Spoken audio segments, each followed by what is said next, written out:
Bom dia, meu querido, como vai você? Espero que esteja bem, com a graça de Deus. É uma alegria poder estar aqui contigo, dividindo esse tempo de meditação na Palavra de Deus. Nós estamos seguindo a nossa leitura bíblica anual, que fazemos aqui na congregação que pertencemos, em Brasília, Distrito Federal. Para quem não me conhece, meu nome é Leiva Martins, eu sou seguidor de Jesus. E este é o canal Novo e Vivo Caminho. Eu convido você a se inscrever e ativar o seu sinalizador e receber semanalmente as meditações da palavra e outras postagens que a gente tem colocado aí para a tua edificação. E hoje, dia 22 de agosto de 2022, nós estamos avançando na leitura no livro do profeta Jeremias, no Velho Testamento. Hoje a leitura está nos capítulos 22 a 24. E o que eu quero compartilhar contigo, que mais chamou atenção nessa leitura, não é um texto específico, mas o conjunto desses 3 capítulos, porque eles falam do contexto da pregação de Jeremias, dando destaque para a iniquidade do povo da sua época e apontando para a saída, que é o arrependimento genuíno, a busca por uma vida de justiça, segundo a palavra de Deus. E o que eu acho interessante, assim, nesse texto, e existem vários textos paralelos na palavra de Deus com relação ao que eu vou dizer para vocês, é que em toda a palavra de Deus a gente encontra a convivência muito próxima, muito estreita do erro e do acerto, né? Qualquer leitor um pouco mais atento da Bíblia vai ver que, mesmo no ambiente do reino de Deus, existe ali a convivência, por certo tempo, do erro e do acerto. Se a gente for pegar as falas, as parábolas de Jesus, a gente vê o servo bom, o servo mau, a gente vê o joio e o trigo, a gente vê virgens prudentes e virgens tolas, né? A gente vê bons e maus obreiros. Quando a gente vai para as cartas de Paulo, a gente também vê isso. Apóstolos verdadeiros e falsos apóstolos, falsos mestres, falsos cristos. Então, existe uma convivência muito próxima do bom e do ruim dentro do ambiente do reino. E para que a gente tenha êxito na caminhada, é preciso que a gente viva com discernimento, para entender quem é lobo e quem é ovelha. A gente sabe que a separação final de quem é lobo e quem é ovelha vai acontecer no dia do Senhor. Mas o Senhor não nos deixa enganados e confundidos. Ele mesmo ensinou que pelos frutos nós conhecemos a árvore. Então é importante que a gente esteja atento para alguns sinais dos falsos mestres e dos maus pastores. E são justamente esses que Jeremias condena nesses capítulos 22 a 24. Nos dias de Jeremias, a mensagem desses maus pastores, desses falsos profetas, basicamente consistia em levar aquele povo a crer que eles não seriam castigados, né? Que eles não seriam julgados e castigados por Deus por conta dos seus pecados e da sua iniquidade. Se você está no canal há mais tempo, você vai lembrar que ano passado, mais ou menos nessa mesma época, nós meditamos no livro de Jeremias, falando justamente de uma fala, né, de uma máxima, vamos dizer assim, daqueles falsos pastores e falsos mestres. E Jeremias condenou essas pessoas dizendo: eles curam superficialmente a ferida do meu povo, dizendo paz, paz, quando não há paz. Então, aí a gente vê o caráter desses falsos obreiros. Eram pessoas que, na linguagem de hoje, passavam a mão na cabeça das pessoas que viviam no erro, justamente para que tivesse a aprovação e essas pessoas do seu lado, e assim os pecados não eram confrontados. Né? Então, esses falsos obreiros, eles levavam o povo a crer que eles não seriam castigados. Afinal de contas, eles eram o povo escolhido, o povo de Deus, os filhos de Abraão, herdeiros da promessa, né? Herdeiros do mundo, né? Então quem é que iria castigá-los? Né? Que dano eles iriam sofrer? Né? Então, Só que Jeremias constantemente, e o próprio Jeremias declara isso, por mais de 23 anos ele andou anunciando a verdade da palavra de Deus incansavelmente àquela geração. E a palavra centrada no arrependimento, na conversão a Deus, na renúncia ao pecado e na vida de justiça e de santidade. E isso tudo em vários níveis, desde o nível mais estritamente pessoal até o nível de nação, né? Passando pelo conjugal, pelo familiar, pelo relacional, pelo social. Então a justiça é a norma do reino de Deus, dos filhos de Deus. E era isso que Jeremias anunciava. Essa pregação de Jeremias foi tão forte, tão evidente, tão firme, que quando Jesus veio, né, no começo do seu ministério, algumas pessoas cogitaram, é Jeremias que ressurgiu dos mortos, está pregando de novo. Tamanho o impacto que Jeremias causou com a sua firme pregação da justiça de Deus. Então, nesse contexto de iniquidade, incredulidade, independência do povo de Deus, esses falsos pastores e falsos mestres prosperavam, alimentando e sendo alimentados pela iniquidade do povo de Deus. E eu quero ler aqui um texto só para vocês firmarem bem o que era, em que consistia essa mensagem de Jeremias. Jeremias 22, dos versículos 3 até o 5. Só uma pequena amostra que diz assim: Assim diz o Senhor, pratiquem o direito e a justiça, e livrem o oprimido das mãos do opressor. Não oprimam nem maltratem o estrangeiro, nem o órfão, nem a viúva. Não derramem sangue inocente neste lugar. Porque se vocês de fato cumprirem esta palavra, então pelas portas deste palácio entrarão os reis que se assentarão no trono de Davi, em carros e montados em cavalos, eles, os seus servos e o seu povo. Mas se não ouvirem estas palavras, juro por mim mesmo, diz o Senhor, que este palácio se tornará em ruínas. Então Jeremias feriu mortalmente, frontalmente, o orgulho daquele povo soberbo, idólatra e que caminhava na iniquidade. Ele disse: vocês não estão garantidos por ser filhos de Abraão. Vocês vão ver a sua cidade destruída. Vocês vão perecer se não se arrependerem. Essa era a mensagem firme e incômoda de Jeremias nos seus dias, em contraposição aos falsos pastores e falsos mestres.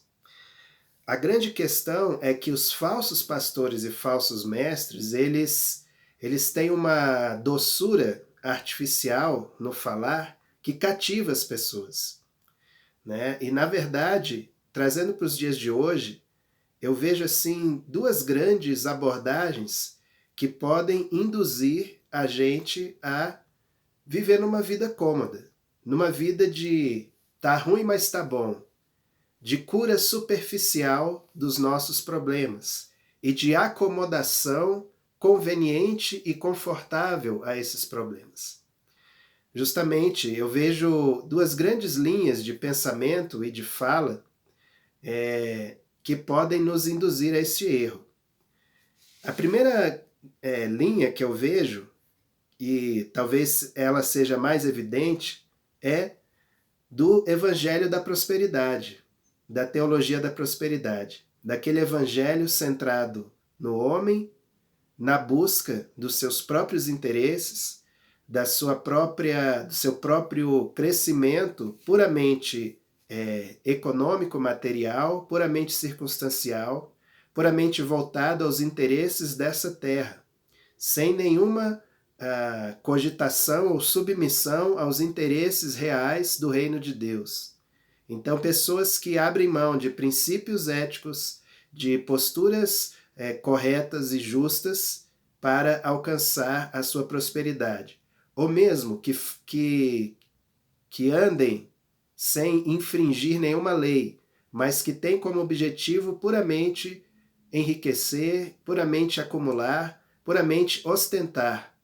Isso mesmo dentro do reino de Deus, né? Então, pessoas que buscam as bênçãos, né? E não tem um compromisso pessoal de viver a justiça do doador das bênçãos, né? Então, às vezes é enfatizado um evangelho com foco nessa terra, né? Em conquistar o bem-estar a nível horizontal somente, mas que não traz nenhuma transformação pessoal. Na verdade, já existe um Deus aí, né? Que é Mamon. E esse Deus, na verdade, é que está regendo a vida dessa pessoa religiosa, na verdade. E que tenta manipular o Deus verdadeiro para os seus propósitos egoístas. Tiago, ele condena frontalmente isso no Novo Testamento, dizendo, né, que os ricos deste mundo, né, têm os seus benefícios aqui, né, e aqueles que verdadeiramente, Paulo complementa dizendo que aqueles que tentam se tornar ricos caem em inúmeras ciladas e em coisas perniciosas e perversas, né? Então, essa busca simplesmente pela excelência, eu já ouvi muito essa palavra, a excelência, mas a excelência que não era uma excelência de santidade, de humildade, de serviço, de acolhimento a outras pessoas, mas era uma excelência de ostentação. Esse não é o verdadeiro evangelho. Esse é um evangelho falseado. Esse é um evangelho que não tem a essência do reino de Deus. E hoje em dia eu vejo, às vezes, algumas pessoas e igrejas e congregações enfatizando muito a questão, o céu na terra, né? O reino de Deus na terra, o céu na terra, não sei o quê. Nada contra ao verdadeiro céu na terra. Só que, na verdade, se você chama o céu para a terra, vem o governo do céu junto, né? O céu na terra não pode ser uma roupagem de que, não, beleza, agora o paraíso é aqui, nós vamos revolucionar tudo, nós vamos governar, nós vamos colocar o nosso pensamento e a terra vai se tornar o céu, né? Tá muito bom e vamos ficar por aqui mesmo. E muitas vezes eu vejo essa tendência em algumas falas, em algumas mensagens. E é uma tendência enganosa, porque tira os nossos olhos da nossa verdadeira pátria, que é Jerusalém Celestial, né? Claro que enquanto nós estivermos aqui, nós temos que, primeiro, eu tenho que ser o céu na terra, você tem que ser o céu na terra. O céu na terra é mais do que um lugar físico, porque Jesus disse, o reino de Deus está em vós. Então o céu na terra, eu tenho que ser esse endereço, você tem que ser esse endereço do céu na terra. E aí a justiça, paz e alegria, esse é o reino de Deus, né?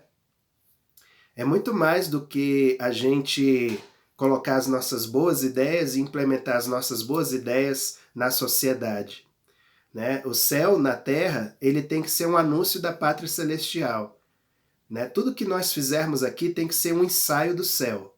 Aí sim, aí eu concordo com o céu na terra. E tenho experimentado o céu na terra através da adoração, por exemplo, que é aquele serviço específico que Deus me deu, né? Tenho experimentado sim o céu na terra, coisas do céu acontecendo aqui na terra através da adoração. Mas isso é um anúncio de quão bom vai ser o céu de verdade, né? Então nós temos sim que chamar o céu para a terra, mas a vontade de Deus ela vem junto.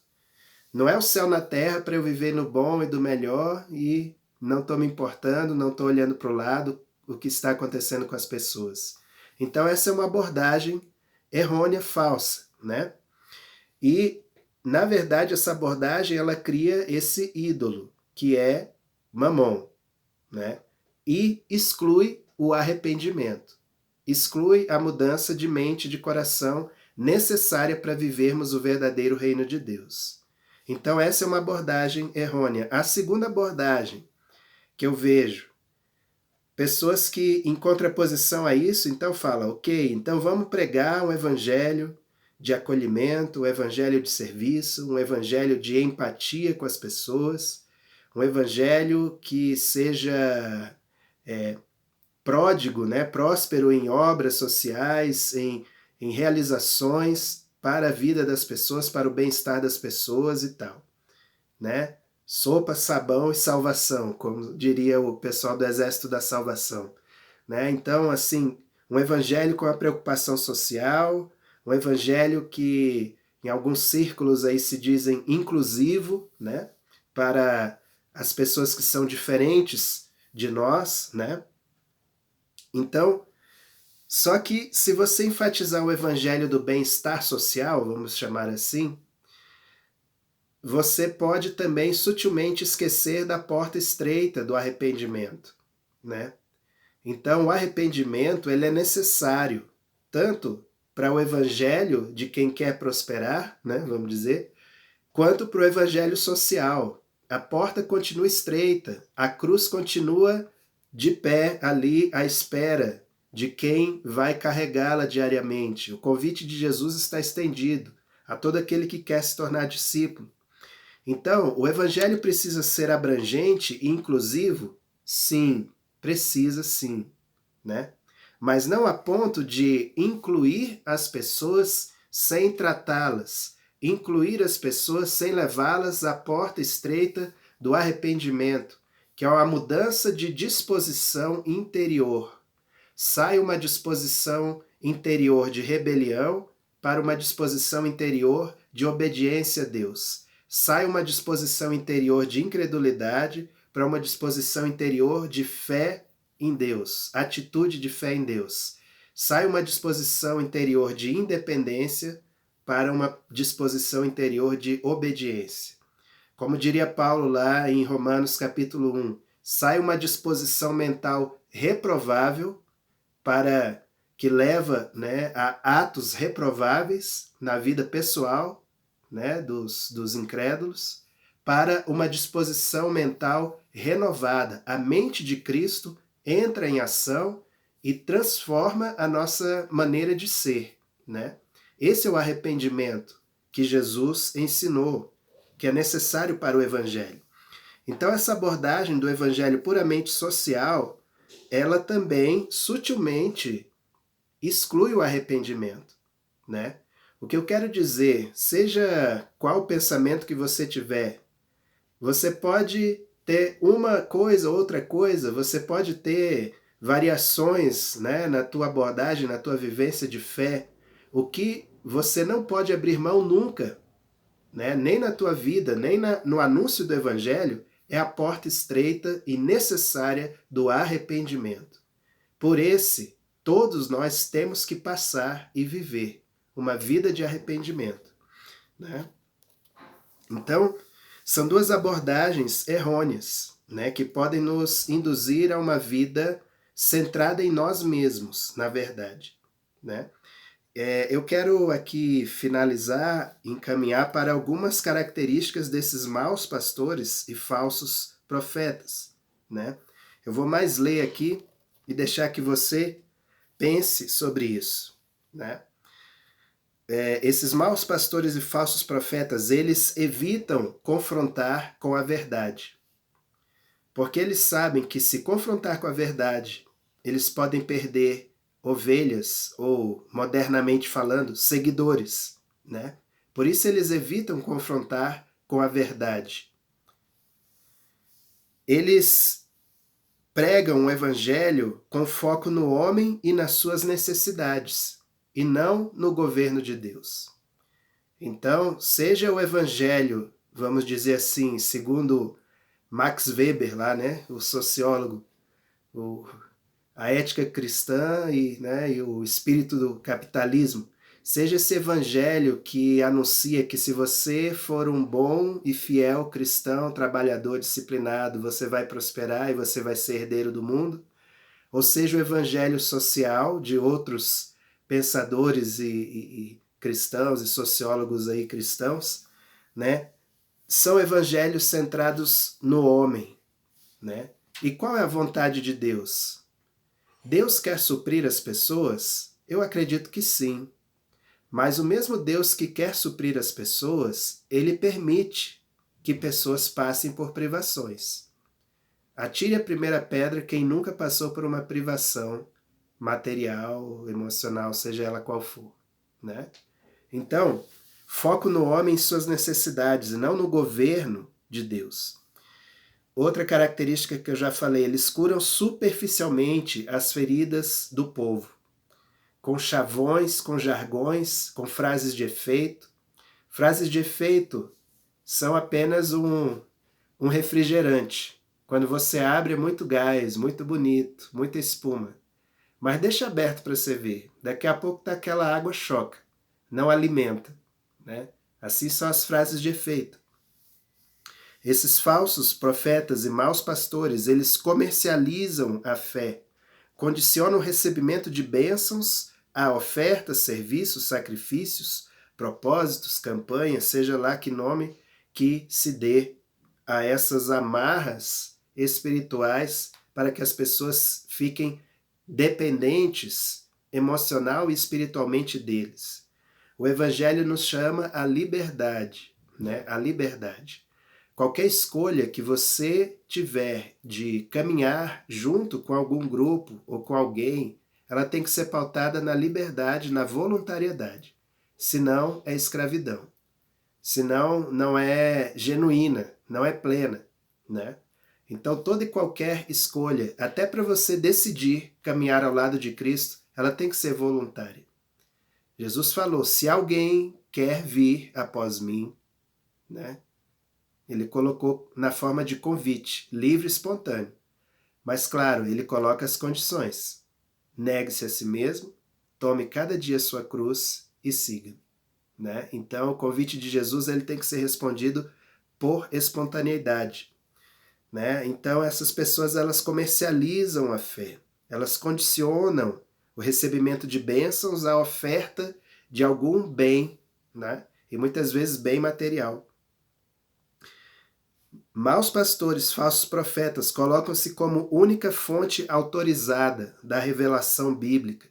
Cuidado, cuidado com abordagens do tipo só eu, ou só essa denominação, ou só esse grupo detém a revelação, detém a verdade, outros grupos não caminham de uma forma íntegra no Evangelho. Cuidado com esse tipo de fala, de abordagem e de postura, porque muitas vezes isso também não é falado, mas transparece nas atitudes, né?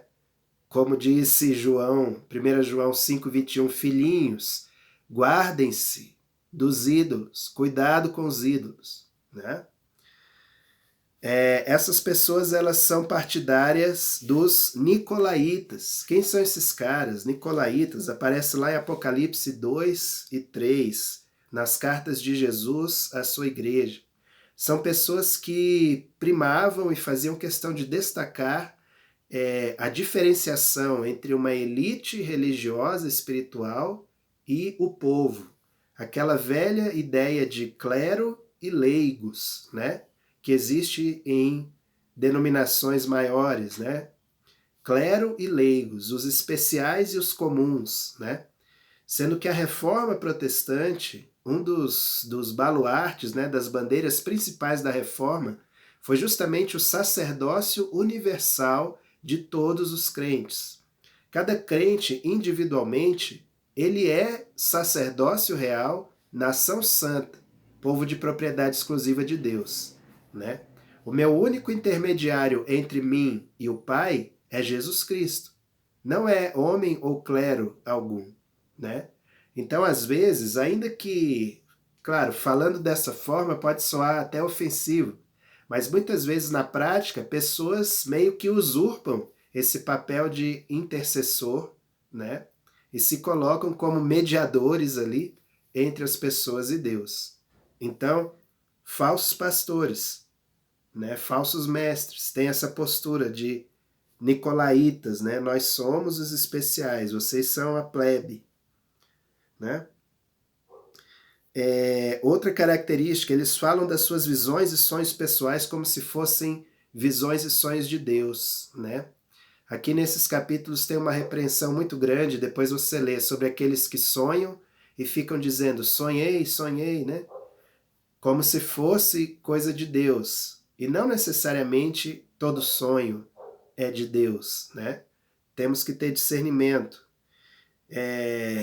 Eu vou aqui abrir um parêntese. Eu tenho muitos sonhos, né? E eu só abro a boca, só falo quando eu tenho convicção de que é algo, né, dado pelo Senhor. E mesmo assim, sujeito ao julgamento, né, de outras pessoas que têm o Espírito Santo de Deus. Muitas coisas que eu sou eu nem falo, né? Fico guardado para mim mesmo, né? Mas o que eu falo com com esse entendimento e mesmo assim submeto a julgamento de outros irmãos, né? Então essa é uma postura de humildade, é uma postura de cuidado com o que se anuncia, né, perante as pessoas. Mas falsos mestres, falsos pastores não têm esse cuidado. Eles falam das coisas do seu coração como se fossem de Deus, né? Eles fazem a obra de Deus visando o lucro. E Paulo fala assim: de fato, grande fonte de lucro é a piedade com o contentamento. Tendo o que comer e o que vestir, estamos contentes, porque o amor ao dinheiro é a raiz de todos os males. Então, no contexto que Paulo estava falando para Timóteo, ele estava exortando obreiros que queriam enriquecer à custa do ministério, né? Então, Paulo deixa essa exortação. Não faça a obra de Deus visando lucro, né? De graça recebestes, de graça dai. E digno é o trabalhador do seu salário. Deus manda, Deus envia. Está aqui uma testemunha viva disso, que já viveu 7 anos por conta da obra, do reino de Deus, né? Passei muito perrengue, mas não passei escassez, porque Deus supria de uma maneira ou de outra, né? Então Deus supre. Não faça a obra por interesse. Faça por fé e fundamentalmente por amor a Deus e amor às pessoas, né? Esses líderes frequentemente vivem uma vida dupla. É um rigor no púlpito, é um rigor na fala e um desleixo nos bastidores, na vida privada, né? Então, é uma dupla face, né, que existe nessa prática de vida. São pessoas também que gostam de se anunciar, são midiáticos, são mestres do marketing, né? Se preocupam em estar sendo vistos, ouvidos, anunciados, falsos mestres e falsos profetas, né? E fechando essa meditação, até difícil de ouvir, um pouco osso, né? Mas a pergunta é: qual liderança nós somos e qual liderança nós queremos para a nossa caminhada, né? Eu acredito que estou falando aqui para uma boa parte de pessoas que congregam, que têm congregações, né? Que pertencem a congregações, ou até mesmo alguns que cuidam de congregações, de grupos, né? Mas também estou falando para outras pessoas que não têm essa vivência, mas sempre temos pessoas ao nosso lado. Qual tipo de pessoa você quer na tua companhia, né? Partilhando a vida com você, né? Pessoas falsas ou pessoas verdadeiras? Falsos mestres, falsos pastores, falsos amigos, falsos companheiros? Ou pessoas verdadeiras que partilham quem elas realmente são, com seus problemas e qualidades, com seus defeitos, com seus desafios, com suas histórias de vitória e de derrota, né? Então, é preciso que a gente seja honesto na nossa caminhada e sejamos verdadeiramente amigos e leais em todas as coisas. Então, essa meditação ela me fez refletir sobre isso. Qual liderança eu quero ser e qual liderança eu quero ter na minha vida, né? Que seja uma liderança segundo o coração de Deus. Que se for para curar a minha vida, que realmente cure, não seja superficial. Se for para investir, que realmente invista, né? E assim, da mesma forma, se Deus me der a graça e tem dado a graça de liderar pessoas, que eu seja da mesma forma. Porque assim eu creio que o evangelho do reino mesmo, o céu na terra, como eu disse no começo, ele acontece. Porque o reino de Deus, primeiramente, é justiça, e isso pressupõe ajuste, em todas as formas. Com o ajuste vem a paz, né? Justiça, ela promove paz, pacificação entre ambos que antes eram contrários. E como fruto da paz, a alegria plena do Espírito Santo em nossa vida. Então essa palavra, Jeremias 22-24, ela me fez refletir sobre isso. É uma palavra de exortação, de reflexão, é uma palavra que faz a gente avaliar os nossos caminhos diante do Senhor. Vamos orar? Pai, obrigado, Senhor, pela Tua palavra, que é poderosa, Senhor, para salvar as nossas almas. Nós temos lido, Senhor, este livro de Jeremias, temos visto quão sério é, como o Senhor trata a sério a Tua caminhada, a Tua palavra e a Tua vontade para as nossas vidas. Nos ajuda, Senhor, a sermos autênticos, a sermos reais nos nossos relacionamentos, contigo, uns com os outros e honestamente também conosco mesmo, Senhor, sem simular, sem fingir o que nós somos e o que sentimos. Ajuda-nos, Espírito Santo, a ter essa autenticidade em todo o tempo, Senhor, e assim sermos verdadeiros em tudo que fizermos. Eu te peço, Senhor, por pessoas que estão ouvindo essa palavra neste momento e que, assim como eu já passei por coisas assim, podem estar neste momento passando. Graças a Deus o Senhor me curou e me restaurou. Por isso eu tenho autoridade e legitimidade para declarar cura sobre corações, famílias, relacionamentos e mesmo casamentos que foram abalados por conta de maus pastores e falsos profetas. Te peço, Espírito Santo, entra na realidade de cada um, na história de cada um, e promove cura e restauração espiritual, emocional, física, em todas as áreas, nos relacionamentos, em nome de Jesus. Pessoas que foram curadas, feridas, que tiveram a sua fé apagada, nós declaramos que sejam reavivadas, reanimadas em nome de Jesus e que voltem à caminhada, que os tropeços sejam tirados e os pés sejam firmados no caminho que é Jesus Cristo. Assim nós oramos e te agradecemos em nome de Jesus. Amém e amém. Glória a Deus, obrigado, meu querido, por partilhar um pouco do seu tempo aqui comigo. Eu espero que você continue no canal, edificando e sendo edificado. Se essa mensagem fez sentido para você, te peço que você compartilhe com 2 ou 3 pessoas que você ama, que são próximas a você, para que elas também sejam edificadas com essa palavra viva do coração de Deus para nós. Amém? Acompanhe a nossa leitura bíblica anual, os textos estão aí na descrição do vídeo, você pode acompanhar diariamente e adotar esse hábito saudável da leitura da palavra e da oração diária. Amém? Como nós falamos, cada um de nós é sacerdote diante de Deus. Então, ministre ao Senhor com a palavra de Deus e com a oração. Deus abençoe a tua vida, a tua semana, te dê uma semana cheia da graça do Senhor e seja luz.